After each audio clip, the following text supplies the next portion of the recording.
Ah, para sa akin, naniniwala ko na ang Diyos ang totoong gumawa ng mundo at ng mga tao.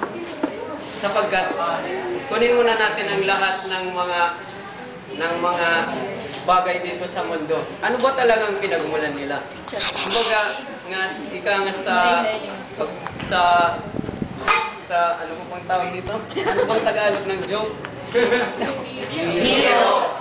Ikaw Hindi mo alam ano yung yun. nauna? Yung manok ba o yung itlog? So, walang tinatawag na tamang kasagutan dyan. Ihalin tulad din natin yun sa lahat ng bagay ng mundo. Sino ba talaga ang sinaunang Tumigil tao ka. sa mundo? Pag hindi ka tumigil.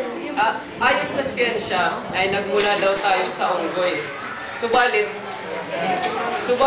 kumbaga pupunta pa tayo sa deeper, babasa pa tayo, sinasabi nila na ang mga unggoy daw ay nag-evolve galing sa mga bakterya.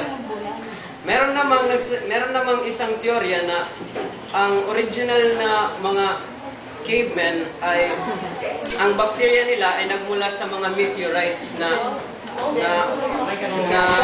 kumbaga during ng early pa lang yung Earth ay kumbaga bumibisita na sila dito. Ibig sabihin, kung ibabase natin ito sa Biblia na ginawa ang mundo ng Diyos at ang ating sinaunang Mapiraw.